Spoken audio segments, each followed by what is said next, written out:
What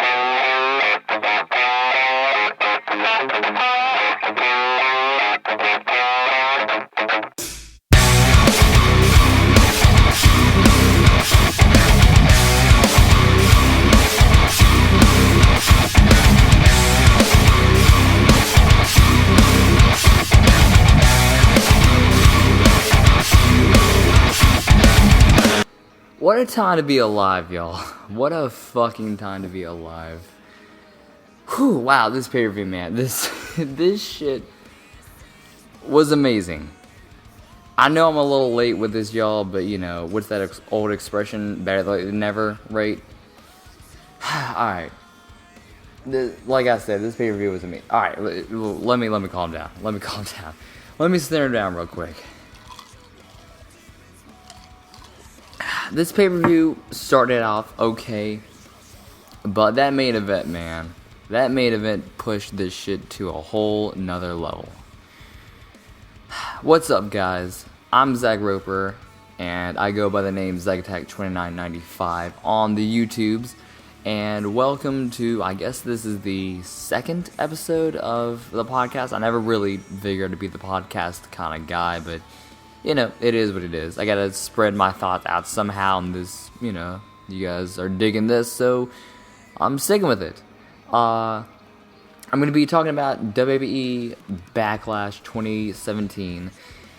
And before I go on talking about the show and give my thoughts, let me get a few things out of the way first. You can find this show on YouTube in a, I guess, video format, but it's gonna be the audio with different pictures and stuff in it, so you can find that on my YouTube channel on ZachAttack2995. If you search it on YouTube, I can't really change the URL yet, but I searched it, and I'm the only one that pops up whenever you do it. So if you find a profile picture of a dude with cat earphones, then that's the right one. And for those of you guys who kind of want to listen to this in a audio kind of way, where, you know, you're working out, or if you're just doing something and you want something to kind of listen to when you're bored or something like that, then you can find this on SoundCloud. I'm not really doing this on iTunes yet because I don't really own the intro or outro songs, and I'm worried that, you know, copyright stuff is gonna fuck me up. Because that's kind of what I've been dealing with YouTube, especially my feature diary review that I did. So yeah, I'm just, if I'll get that on there eventually, but right now I'm just doing this kind of low key. So yeah, there's that. So let's talk about this. Let's talk about this pay-per-view. Backlash took place at, what was it, Chicago? It says Rosemont, Illinois. So, whatever, close enough. But what I do know is that my friend Gavin Walker, who goes by the Walk71 on YouTube, was there live, and he had a fucking blast. He has posted his review of the pay-per-view on YouTube, so if you guys want to check out his thoughts on it and kind of, you know what it was like for him to see a live, you can go there and watch it. YouTube.com/thewalk71, or you can just search for that on YouTube. Just, you know, replace the A with a 4. That's his whole gimmick. But so apparently there was a pre-show match. I didn't watch it because I was playing Fate Extella. I was trying to finish up the Altera story mode, and bro, that story, man, like, they fucking got me, okay? Like, look, I know I'm a huge anime fan, I'm a dork about it, but like, look, you guys gotta hear this, alright? So, my favorite character in the game is Tamino no Mei. She was the chick I was telling you guys about towards the end of my last podcast, but I really messed up the name. But now that I've played the game long enough, I finally got the names all down pretty good. So, she's a fox magician, and, bro, they fucking killed her off, man. They killed her off. They got me good with that. Like, it was so shocking and so brutal to watch, man. Like, I wanted to look away, but I couldn't. It was so shocking. So, instead of watching the pre-show, I was playing that. It got to that part, I crawled to bed, cried my eyes out for about 10 minutes, and then I was okay enough to, like, watch the main show. So, apparently what happened was tiebreaker, that's his finisher, god damn it. Ty Dillinger defeated Aiden English on the pre-show match. So yeah, nothing much to that. Pretty much, me and Gavin both said that he was going to win during our prediction video. So, just it is what it is. I don't really have any thoughts on it because I had my heart ripped out from my fucking chest for that game. God damn it, Phoenix Stella. God damn it. But, so let's talk about the main show, because at least I was paying attention to this. Mostly. Well, there's a few matches that I kind of watched but didn't really, pay attention to. And I'll get to those, and I'll tell you guys which ones those are when we get to them. So, the artist known as Shinsuke Nakamura makes his debut against Dolph Ziggler. Oh boy, let me talk about this. Alright. My thoughts on when someone makes their debut match, this should be the opportunity where they can showcase what they can do.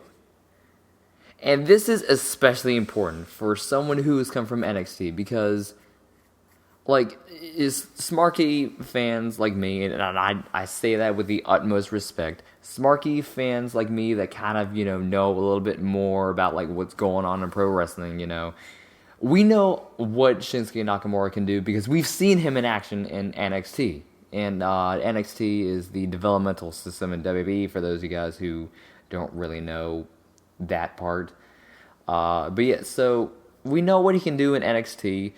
This guy's just been all over the world, mostly in Japan. And this dude is very charismatic. Very charismatic. The dude has a very unique style, a unique look. And he just oozes confidence. And to me, they didn't really capitalize on showing what this guy can do, in my opinion. That's just my opinion. Because this match was pretty much Dolph Ziggler, like, dominating the whole match. And to me, that's so ass backwards. I don't know if it's because Billy Gunn is booking SmackDown out, because apparently that's what I've been hearing. And that's why SmackDown has been, like, way different from when it was when we first did the brand split, when, like, SmackDown Live was fucking lit. And nowadays, if I miss a show, I'm not too worried, which sucks. It sucks that I feel that way, but it's just, the new booking kind of shows. So that's just my thoughts on that part. But, so yeah, I really wish that they would have maybe showcased what this guy can do, because, and let me tie this back to the whole NXT thing. People watching these pay-per-views more than likely don't watch NXT. They more than likely don't watch anything else besides WWE, and I say that with the utmost respect. I say that humbly, because that's, like, what the casual crowd is, The casual crowd would be like my grandmother, who's watched wrestling but doesn't really keep up with it as much as I do. Or, like, some of my friends who watch it, but they don't really know, any other kind of stuff that's going on out in the world of wrestling, They kind of watch it, they like what they like, and then, they don't really know a whole bunch of stuff about that. Like, they don't know NXT because they don't go out of their way to watch that kind of stuff. They just want to know what's going on Raw and SmackDown, and that's good to them. So the fact that we have a guy that has such a unique style, that can go, that can work his ass off, and you have the opportunity to show the crowd what he can do, and you decide to have Dolph Ziggler, who frankly is not working as a heel because he doesn't know how to get good heat, you're having him control the match. No. I don't buy that at all. That is ass backwards in my opinion. But whatever, we got what we got, and I can't really complain. So Dolph Ziggler, like I said, he was dominating the match. And to be honest, this match went longer than like I felt like it should have. Because when I was doing the prediction video, I thought this match was gonna be like maybe. I was exaggerating when I said I wanted to go 30 seconds. I was expecting maybe like 10 minutes or something. But apparently, according to Wikipedia, this match was like 15 minutes and 50 seconds. Bro, that match went way too damn long for Dolph Ziggler to be taking control like that. So, Dolph Ziggler is dominating the match, and Shinsuke Nakamura is making his comeback. And this is another thing, because as you guys can tell, I'm not a huge Dolph Ziggler fan, but this right here, this is when like I knew that Dolph Ziggler just doesn't know how to be a heel. This spot right here. So Shinsuke Nakamura is making his comeback, and he throws a kick at him. Dolph Ziggler catches his foot, and he spits in Shinsuke Nakamura's face. Like, look, alright, I'm a guy who loves when the heel spits on the dude. Like, I love it. Like, it's kind of like a Ric Flair kind of thing to kind of like rile up your opponent and to like get some heat by doing that. But there's an art to it. Alright, there's an art to doing like the spit in the face thing. And I've seen maybe 2 times in the back of my mind where this has worked. The first time is that guy named Carlito that used to be in WWE. This dude Carlito would take a bite out of an apple and spit the apple chunks along with the saliva in someone's face. That would get heat because, that shit's fucking disgusting. I don't think anyone wants, like, a face full of apple and spit in their face. So, like, Carlito's whole gimmick was, I spit in the face of people who don't want to be cool. So, if he's being interviewed and the interviewer is boring him, he'll take a bite out of the apple and, like, spit on that person. And it would get him booed. He would, like, do that to his opponents. And, like, he would get booed because it was part of his character. Another example where the whole spit thing worked. Christian versus Randy Orton at Money in the Bank, I want to say 2012. Yeah, I think this was 2012 because this was when the main event was CM Punk versus John Cena, and that was like a hell of a match right there. But I digress. Christian versus Randy Orton. Before the match, Christian put a stipulation in the contract for the match where if the ref made a bad call or if Randy Orton got disqualified, Christian would automatically get the world title, right? So the whole match, Christian is just trying to find these different ways to kind of set Randy Orton off because as a character, and maybe in real life, I don't know, I haven't really met the guy, but as a character, Randy Orton gets angered very easily. And Christian is kind of playing the whiny heel, kind of the whiny, slimy heel, because, he's been doing this whole one more match gimmick, and that was getting him heat. So he would find different ways to try to get Randy Orton angry, and none of it worked. But the whole match, he's trying to find different ways. Like, he would bring a chair in the ring, he would slap him in the face, he would do all this stuff. Finally, at the end of the match, when Randy Orton went for an RKO, Christian shoved him out of the way, back in the corner. Randy Orton kind of followed him, and Christian, like, spat in his face. And, like, there was, like, loogie in Randy Orton's eyes. The shit was nasty, dude. It was nasty. So Christian spit in his face, and this set Randy Orton off to the point where he kicked Christian in the dick, and Christian won the title because that was part of the stipulation. That works. because the whole point of the match was Christian was trying to find a way to win the title because he knew he couldn't really beat Orton. That works. Ziggler spitting in Nakamura's face when he's making his comeback just comes off as something where like he did it out of a whim and it was random. And I don't buy that. That's not legit heat to me. Like, I want to say that maybe this whole heel turn, the way it's going, isn't really his fault, but let's see. Dolph Ziggler turned heel around, I think, what was it, November? Yeah, it had to be November because his first match as a heel on the pay-per-view was that handicap match against Apollo Creed and Kalisto, which that was another issue I had too, because you're putting the odds in the favor of the face. How does that work? But anyways, I digress. So, let's see. November, he first turned heel. It's May now, so let's see. That's November, December, January, February, March, April, May. 7 months. This dude has had 7 months to figure out how to be a heel. So no, I take it back. It absolutely is his fault, because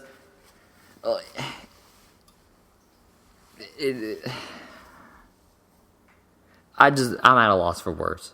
I'm at a loss for words on this, man. Like, this dude, Ziggler, has, like, not done anything since 2014. And when he turned heel, a lot of people, including me, thought that, okay, maybe this is what he needed to kind of jumpstart his whole, like, career and kind of get him to maybe do something else. But no, this dude is just doing the same moves. The only thing he's changed is his attire, where now he's wearing American flag pants, and how are we supposed to boo him for that? This dude Ziggler just doesn't know how to be a heel, and I really don't want him to go back as a face either, because he just sucks at that. So I don't know, man. I don't know. Dolph Ziggler can fuck off.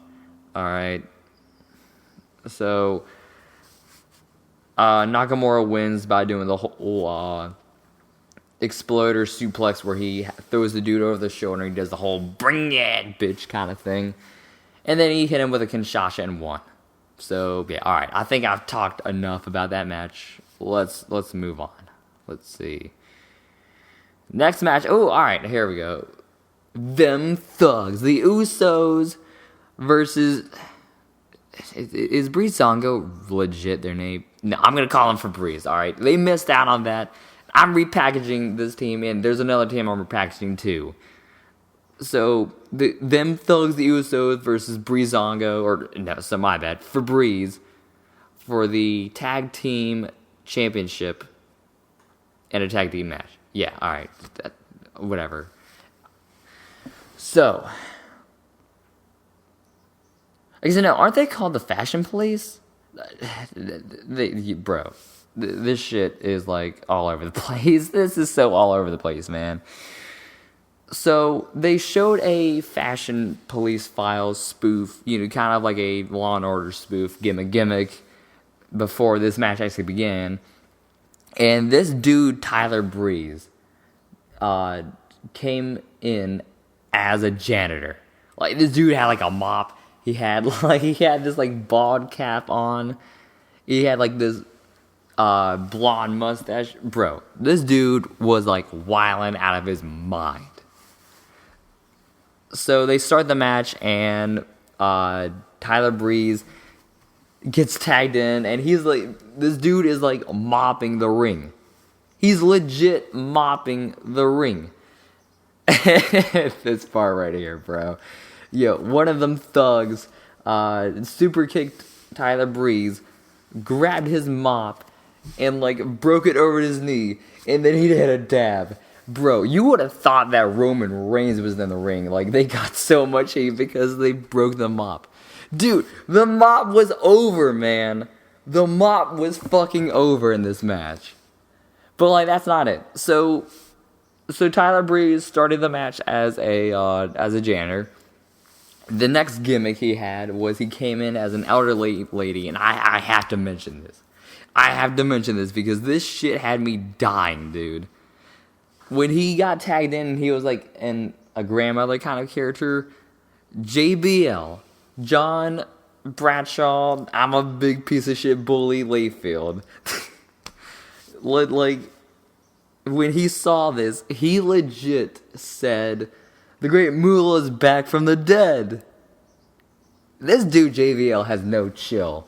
This dude has no chill, but we're going to talk about him more as this match goes along. So, actually, this spot's actually next. So, the Thugs beat down on Tyler Breeze, took the little dress off of him. They threw it out, so they threw it out of the ring, and the dress hit JBL in the face while he's commentating. And the only reason we know about that is because during the replay booth, they replayed him getting hit in the face. And, like, this dude was not happy at all. So you know someone's ass is getting so real gut in the shower that night. Because he ain't taking that shit laying down. I'll tell you that much right there. I'll tell you what. But, so I think that was, like, the last gimmick he did, if I remember correctly. I don't know.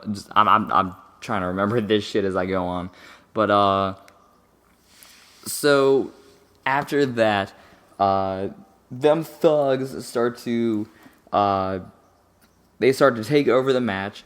The Fashion Police are making their comeback, and Fandango is about to hit his diving leg drop finisher, but one of them Thugs, the Usos, gave him a super kick while he was up on the top rope, and they got the 3 count. Like, bro. Them Thugs need to keep them titles forever, dude, because they are just on fire. Their promos are great. Their in-ring psychology is great. They know how to get heat, unlike Dolph Ziggler. So I talk about people, like, changing it up. Dude, the Usos went from, like, face-painted Samoans that would help Roman Reigns out to them Thugs. Like, shit is wild, dude. So, yeah. Alright. Oh, God. This match right here, man. This match right here. Part of me doesn't even want to talk about this, man. My guy, Baron Corbin versus Sami Zayn. Now, I said in my prediction video I did with Gavin, that I was really worried that Sami Zayn was going to, like, get the underdog kind of win, because that's exactly what they did with Baron Corbin's first feud against Dolph Ziggler. So this dude Dolph Ziggler is getting mentioned a whole bunch of times on this podcast, this episode. But yeah, I'd mentioned that I was really worried that they were going to do that, and going into this match, alright, so the match was okay, right?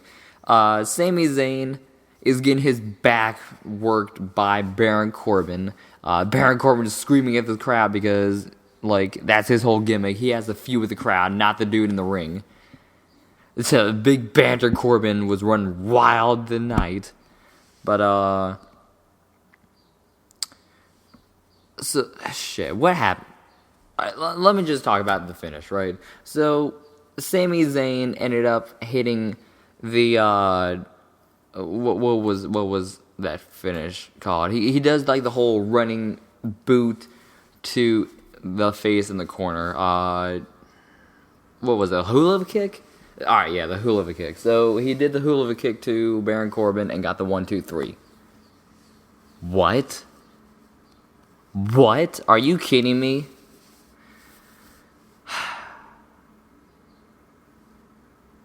How am I supposed to take Baron Corbin as a threat when this dude is consistently losing these matches now?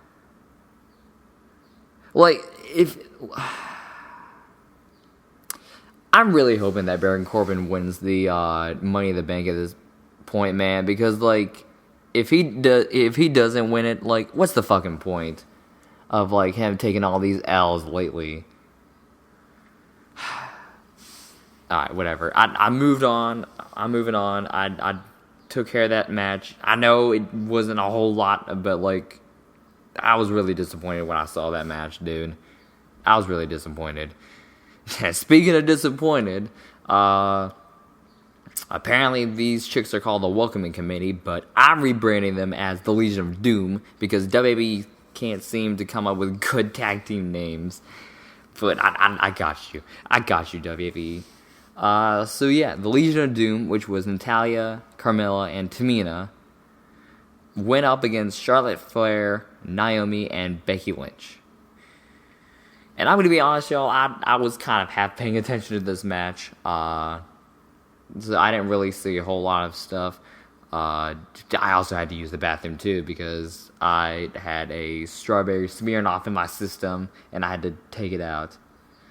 So apparently Natalya locked Becky Lynch in the sharpshooter, and they won by submission. Another note about this match is Becky Lynch had this kind of mohawk gimmick with her hair. So she had a mohawk in the middle, but like her hair was still long and braided to the sides. Like she's making some interesting hair choices, but whatever. I mean, I can't really talk about hair. Like I'm just letting my shit grow out because I like having long hair better than short hair. So yeah, all right, here we go. AJ Styles versus Kevin Owens for the WWE United States Championship. This match was pretty good, in my opinion. I'll give that match that. This was pretty good. And like these two guys can go. And it showed. So the whole story of the match is AJ Styles, one of his legs is like one of his legs isn't really at 100% because when he had a match against Jinder Mahal on SmackDown, Kevin Owens hit him in the leg with his belt, and that kind of cost him the match. So in this match, the story being told is his leg at 100%, right? So Kevin Owens the whole time is working on this dude's leg because when you take out the leg, and AJ Styles is kind of a high flyer kind of guy. You take out the leg, you take away most of his offense. But AJ Styles doesn't give a shit about you working the leg because he's still going to get his shit off, right? So, one of the cool spots of this match was the fact that, because Kevin Owens had been working on the leg the whole time, AJ Styles was going for the phenomenal forearm, which is like a springboard forearm strike. So what he does is he leaps off from the ropes and hits the dude in the face with his forearm. But because the leg had been worked so heavily, as soon as he did the springboard, like he immediately collapsed on the ring because his leg was in so much pain. And Kevin Owens took advantage and put him in a single leg Boston Crab. You know what would have given him more heat though? If he did the Walls of Jericho, because the whole storyline going on with him and Chris Jericho, that would have given him so much heat. So, the finish of the match was AJ Styles finally hit the phenomenal forearm, but he did it from the apron of the ring, hit it outside on Kevin Owens, and then, this spot right here, I almost forgot about this. This dude was setting up, so before he hit the forearm from the apron, this dude had Kevin Owens up in the Styles Class positioning on the apron, and my eyes got big. I was like, no way he's actually gonna do this. No way he's actually gonna hit a fucking Styles Clash off the ring apron onto the floor. But no, Kevin Owens got out of it, and that's when AJ Styles did the forearm from the apron. So he did that, and so AJ Styles is going for another Styles Clash, but this time he's going to do it through the table. And again, Kevin Owens gets out of it. He puts AJ Styles' leg through through like one of the monitor holes in the table, and AJ Styles is trying to get out. He has his foot trapped by the wire cables, the cable wires, and Kevin Owens rolls back in the ring and he wins by countout. And when me and Gavin Walker were doing our prediction video, I said that Kevin Owens was gonna have a fuck finish win, and this counts in my opinion. And I knew I was right. I knew he was there, and I knew I was gonna ruin his night by telling him that I was right. Gotta live the gimmick, man. Gotta live the gimmick.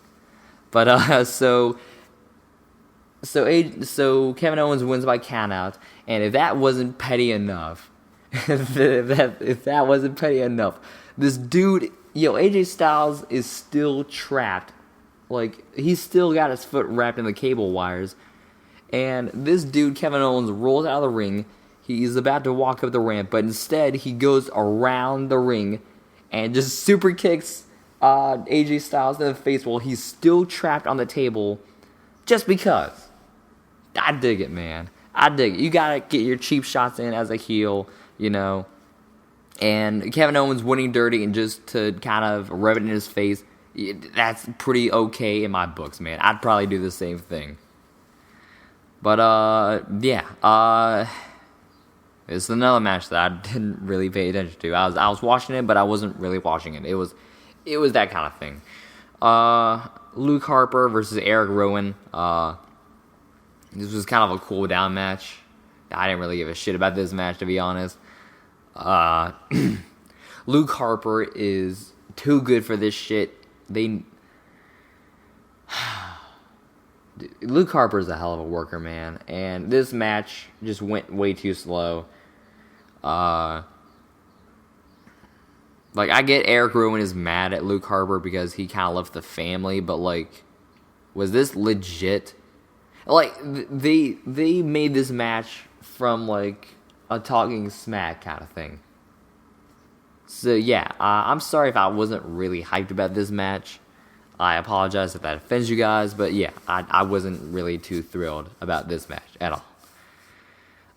Eric Rowan kept staring at the mask. I thought he was actually going to use it and get a DQ, but he kept looking at the mask, got super kicked, looked at the mask, super kicked again, and Luke Harper did the discus clothesline and won. So, at least Luke Harper won, but this 50-50 booking, man, whatever. I don't want to be too negative because now it's time for the main event. Number one contender, Jinder HARDBODY Mahal versus Randy Orton for the WWE Championship. Yeah, I need to take a drink before I talk about this. I need to take a drink of this cherry Dr. Pepper, man. Because this shit is about to be lit. Yo, this match, man. I know I just sounded kind of like a negative Nancy while I was doing this, but I lost my mind during this match, and I made a live reaction video too. This match was very hard-hitting, man. Randy Orton was getting his shots in. He did the whole thing where he was stomping Mahal at every part that was exposed. Because Randy Orton is a slow, methodical kind of worker, right? Jinder Mahal is kind of a striker guy. That's what he's been doing. That's what he's been lately. He damn near gave Finn Balor a concussion with one of his forearms before he got drafted to SmackDown. So this dude can strike heavy. So this was a very hard hitting match. Randy Orton at some point in the match hit an RKO, and they're called the Singh Brothers, but I'm gonna call them Bollywood Boys because that's what they were calling NXT. The Bollywood Boys ended up. Oh shit! I forgot to talk about this. So while they were announcing the competitors, Randy Orton all of a sudden turned heel and started attacking Jinder Mahal before the match even started. He was getting his shits in, and I was really confused because Jinder Mahal is supposed to be the heel, and yet Randy Orton all of a sudden just fucking switch swapped and turned heel. Like, it made no sense to me, but whatever. So, alright, I got that out of the way. Randy Orton, again, became a dick in this match because the Bollywood Boys dragged Jinder Mahal out of the ring after the RKO spot. Randy Orton roared out the ring, attacked them. He flipped these dudes over onto the announce table, and the second dude that he flipped, he got so airborne that he ended up hitting his fucking head on the table. And Randy Orton's face, man, he had that kind of like, ooh, my bad kind of look. But he shrugged his shoulder and he was like, man, I got a match to do. So after that, he got the Bollywood Boys, and he ended up doing the middle rope double DDT onto them. And Jinder Mahal slid in the ring, hit the Colossus, and bro, 1, 2, 3, your new WWE champion, Jinder HARDBODY Mahal. Dude, I lost my mind. I lost my fucking mind when he got it because I didn't legit think it was gonna happen. I'm gonna be straight up with you guys. I legit did not think that they were actually going to give him the belt. But I'm really happy about that. I'm really happy that they did this because WWE is finally they're finally making new stars. They're finally making new stars. And let me talk about this real quick, right? Let me talk about this. So, look, I get that people have, different opinions than me. That's what makes us human beings. And when someone has a different opinion, I kind of want to talk to them and kind of debate about it, kind of understand why you may not like something. So, let's say I play someone motionless and white and they hate it. They'd be like, they're not bad, I just don't like the style. I don't like all the screaming. Okay, cool. I got you. I understand where you're coming from. You're giving me a valid reason on why you don't like it. Let me tell you why I like them, and we can go from there. So there's that side, right? And then there's also the side where I'm watching anime and someone walked in the room. They're like, ew, you're watching cartoons? Get a fucking life, man. Grow up. Like, at that point, man, like you lost me at that point, right? You lost me. There's no point in talking because you're just hating for the sake of hating at that point. So there's two very distinct points of someone having a different opinion, right? And this is where wrestling fans lose me sometimes. So wrestling fans for years have been saying that they want something new. And I totally agree with that 100%. Like, WWE is getting pretty stagnant. They're pushing one guy consistently, and they hardly make new stars, right? So I'm 100% behind them making new stars. And bro, as soon as people found out that Jinder Mahal was going for the title, and when he won, like, people lost their mind. They're like, what the fuck you doing, WWE? Like, this, like, what the fuck is this shit? Bro, you guys wanted something different, and WWE gave it to you, and now you're complaining? Dude, you guys are fucking hypocrites. You guys are hypocrites, and actually, no, I'm not saying that with respect, because, like, I really hate when people are hypocrites. That's, like, one of my pet peeves. So, no, I'm not going to say with all due respect, but yeah, no, you guys are fucking hypocrites for saying that. Now, I say that, but let me kind of backpedal a little bit, alright? By saying this. If you don't like the fact that Jinder Mahal won the title, then debate with me and tell me why you don't want him to be champ. So, let me talk about this real quick, because I have a Discord, right? I mentioned that a few times on my channel. I mentioned it on the last podcast. So, there was a guy here on my Discord, and I'm not going to name names because I'm not that kind of guy. So I'm going onto the wrestling part of my channel. We're all hyped that Jinder Mahal won the title. And this was at 10:51 p.m. So this dude ended up sending a screenshot of his Twitter where he wrote, "Thank God I canceled my network subscription last month," in all caps, fuck at WWE and whoever came up with the idea of what we just saw, hashtag Backlash. I pretty much, so me kind of being a joke, me kind of, being the jokester that I am, being the snarky kind of dude, I just wrote fuck off. Because I kind of wanted to have stir a debate, right? So the dude tagged me in, and he wrote, "You think this is funny? What a fucking shit show." Another guy wrote, "Boy, GTFO," which means get the fuck out. You don't know wrestling. He wrote, "Y'all think this is wrestling, man? Fuck off, this shit lame as fuck. I'd rather have Super Cena than watch this garbage." At that point, man, we lost him. Because, as soon as you bring up Super Cena, man, there is no hope at that point. You've gone off the deep end. There's no point in trying to talk to that person at that point because, no one wants Super Cena. No one wants Super Cena. So, at that point, alright, so LOL, he's mad, poor dude. And I wrote, "You just crossed the line. Your ass is about to be banned." He wrote, "Do it," and you think I won't. And I pretty much banned it. Because, the guy was pretty much hating for the sake of hating. And I made this little announcement. I wrote, "I'm not like those other Discord servers. If y'all fuck around like that on here, I'll ban your ass. I hate when wrestling fans get hypocritical like that.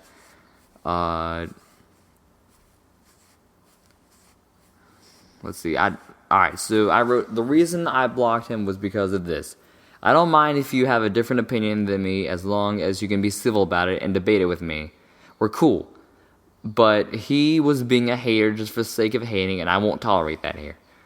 So, it's fans like that, man.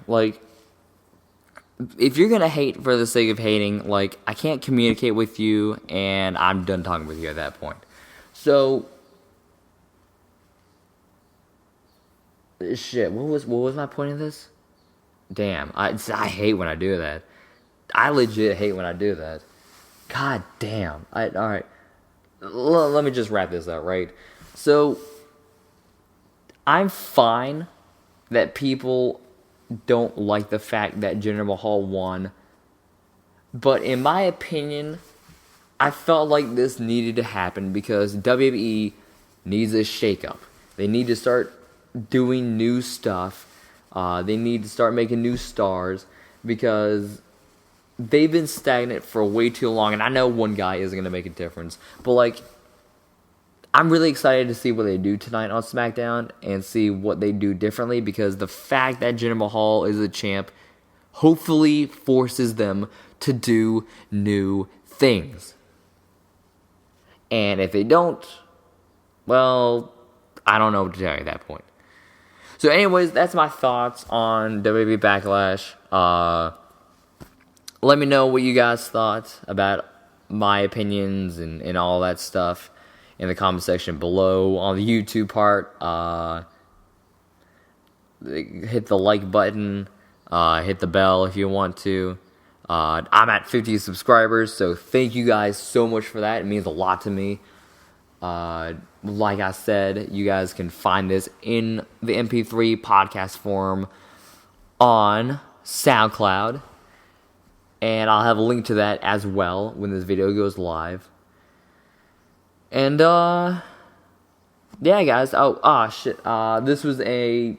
What would I give this show on a scale of 1 to 10? I'd give this maybe a 7.5.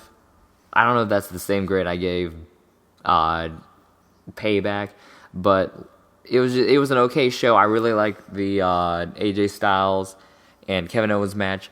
I really liked the whole Jinder Mahal match. The Dolph Ziggler match, I thought they had ass backwards. Baron Corbin, I don't know why they gave him the L. So yeah, 7.5. you can still go back and watch it. So yeah, with that being said, y'all, gimmick.